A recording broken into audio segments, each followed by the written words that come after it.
Since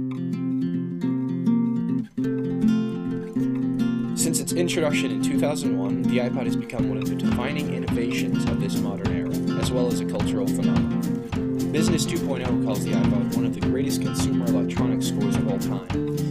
The I in the iPod stands for many things, such as interaction, inspiration, I love you, and initiative. In all fairness, users have their own interpretations of their favorite iPod. The love for the iPod has grown into a culture, into a way of life. Hello, I'm Carl, and I'm an iPod addict.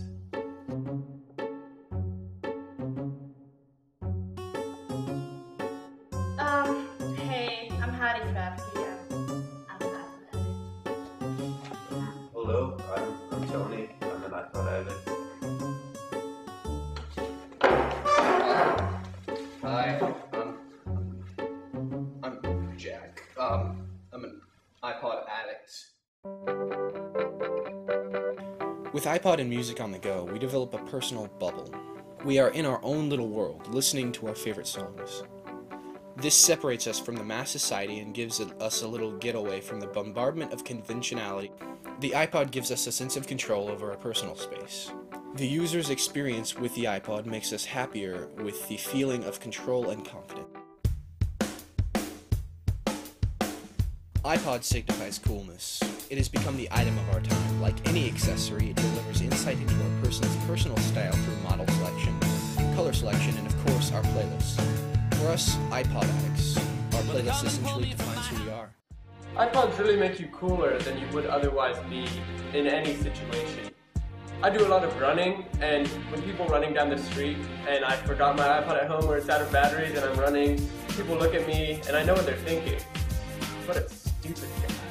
I bet he's poor. Can't afford a car. Man.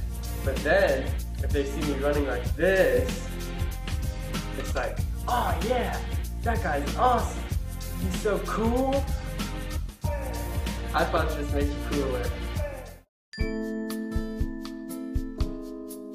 iPod creates bonds between users, both in person and virtually. In person, it gives a sense of connection that we are those who have found the perfect music companion. iPod communities give the users a sense of belonging. Users interact online through forums, music sharing, and iTunes Music Store, discussing the iPods and everything involved. People who would never have met suddenly find a common ground through the iPod. No other music players, or even any other items, create this kind of connection. It is truly unique to the iPod. I think there was always a special connection between people who have iPods. It's like, as soon as I see someone who has an iPod, it's like I feel that strong connection from our souls, and all iPod owners are soulmates of mine. I wouldn't even think about marrying a guy who doesn't have an iPod. I mean, it's just overwhelming when you're going across the street and you see someone else with an iPod. It's like, he's your friend.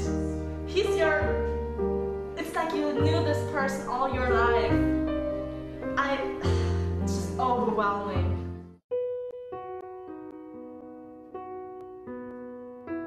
For iPod addicts, being without one is like PB without J, Romeo without Juliet, E without MC squared, or simply, life without iPod. We have developed the love for iPods such that without them, we feel that parts of our lives are missing.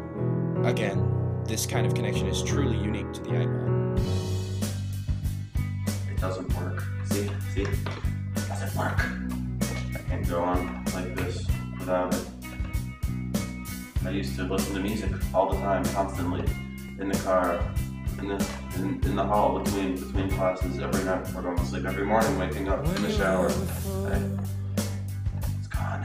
I can't do this anymore. I need a new one. A new one now. It's been nearly 5 hours. Nearly 5 hours. I need to buy a new one. More.